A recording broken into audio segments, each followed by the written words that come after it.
Once again, ladies and gentlemen, it is LUNES Macho Monday.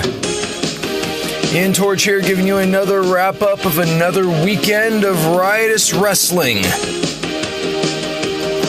Back at the AAPW, had 6 amazing matches with the guest of honor, Vampiro himself. And man, we want to thank all of you who logged in, checked us out live on Twitch at the AAPW Arena.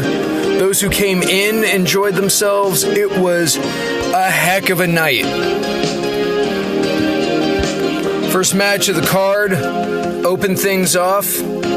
We had Prince Adam take on John Warsaw. And it was a good back and forth for a while. Prince Adam having to go a little more technical, a little more, brawling just wasn't going to work against Warsaw. And Warsaw, who's actually been adding a little bit of technical stuff to his background, was in more of a brawler mindset that night. It's interesting how they both tried to flip the script on each other, hopefully trying to outdo the other in what they're good at. Prince Adam did end up getting the victory, and for a while it seemed like it was just a nice exchange back and forth. Until Prince Adam offered up his hand for a handshake, and Warsaw took it, and then headbutted the hell out of Prince Adam. I did succeed in interviewing him after the match, and he was ripping our weapons room apart. He was furious with what happened. He claims that he's been treated like trash. And if trash is what they're going to give him, trash is what they're going to get. That was just the first match of the night. Then you had Pluto Mars taking on Rashad Christopher. Very back and forth with these two. Rashad is being a little more bubbly nowadays. Not that he was ever a grumpy Gus, but he seems a little more flashy, a little more out there. Hello.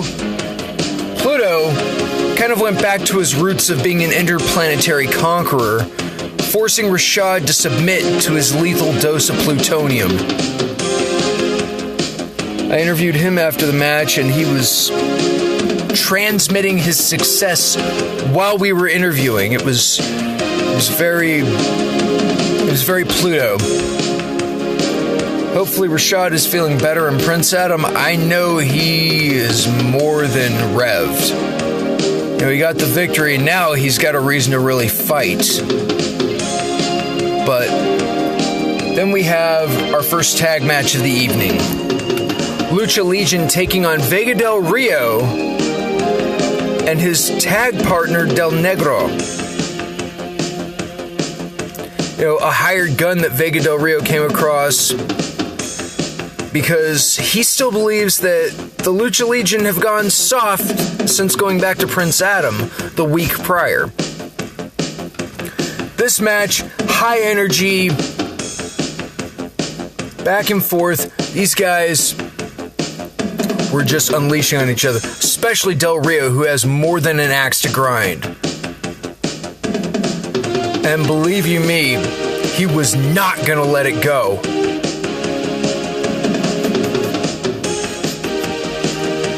But Insane and El Rayo of the Lucha Legion did end up picking the victory.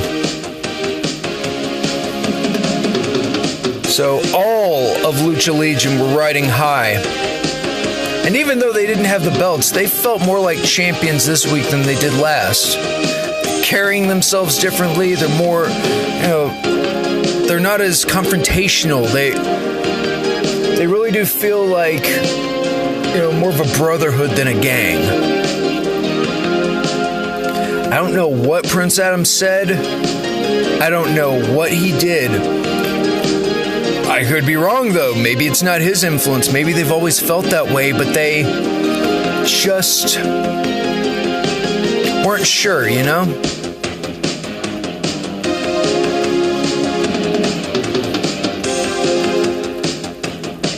Then we had the tag titles up for grabs, which the entire match itself gets the mi prendi in giro from me, because you had Ace Hardware defending against the returning Warrior Clan. Nothing like watching two Vikings go off on an acrobat and a construction worker. Hard-hitting, heavy smash mouth tag team action. If the Freebirds ever faced the Road Warriors, this would be it. And I mean, Freebirds isn't like their charisma. I mean, they certainly aren't low down like PSAs and Crew were back in the day.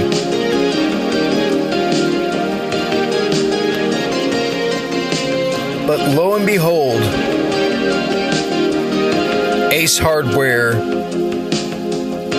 held off the threat, got the job done, and retained their titles. And against two monsters like Hunter Gray and Paul Titan, that is quite a feat. So much so, they gave them props afterwards, demanding that their voices be heard as they took Ace Hardware aside, took me by the tie, and we had a nice, quick interview of them praising Ace Hardware for their hard-fought battle against these two,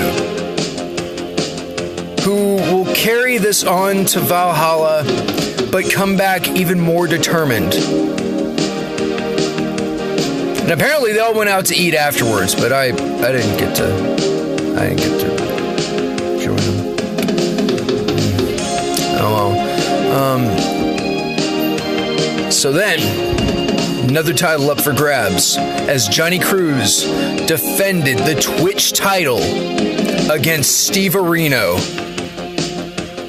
For those of you who know Steve Areno and Johnny Cruz, putting them in the same ring at the same time against each other,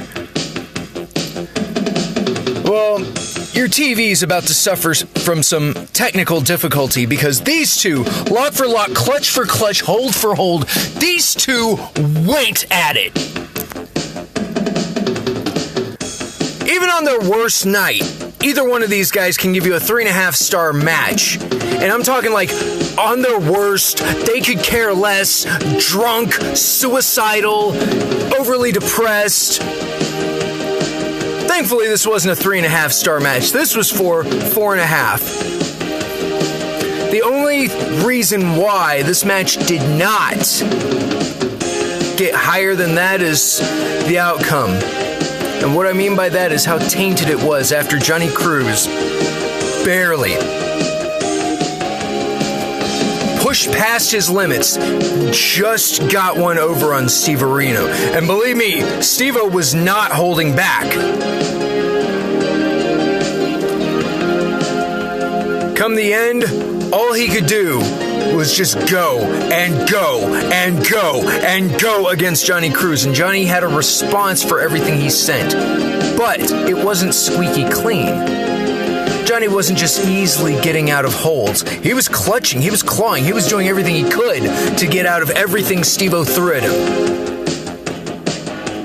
He just happened to have one hell of a rabbit's foot on his side when he got Steve Areno for the 1-2-3. I actually interviewed both of them after the match.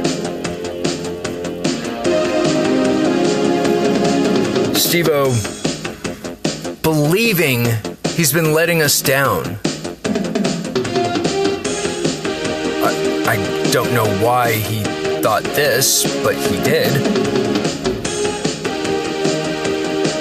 And was rather adamant about what he was going to do and how he was going to do it.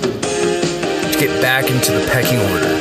To get back to championship status, like he ever lost it or something. Johnny Cruz's interview was a little different, because before I could get him out of the ring and just do it, none other than John Warsaw came into the ring and unleashed mayhem on Johnny Cruz and then stared a hole literally through Stevo, who was torn between getting out of the ring because he might get his ass kicked and going to save Cruz. Because Warsaw has become completely unhinged. I don't know where this came from. I don't know why it's going on. We'll try to figure out more this week, folks, I swear. Lo and behold, that's what happened. But the cherry on the top of our night was the rematch.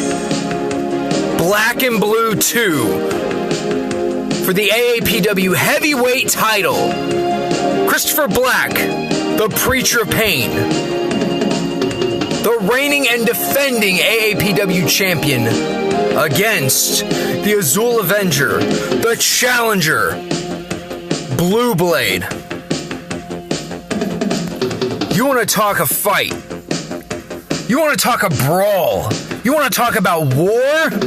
This was it, and this was for the belt. Christopher Black thought he had Blue Blade. What he didn't know was that he had Blue Blade's back against the wall, which is the worst place to put him. And Blue Blade got real sharp, real fast, and cut down Christopher Black to become your new two-time AAPW heavyweight champion. And in his post-show interview with the belt, he and I enjoyed a couple of stogies. He earned it. In fact, that match was brought to you by the letters E, A, R, and N.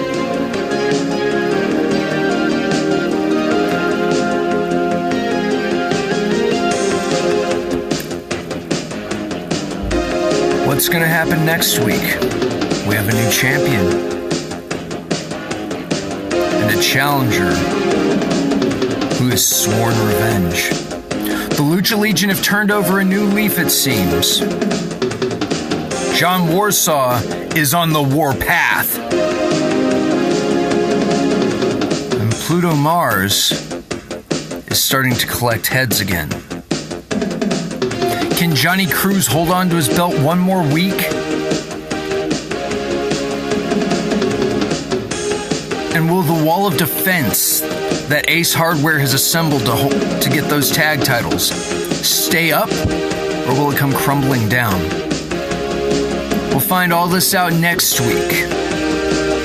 But for LUNES Macho Monday, I'm Ian Torch.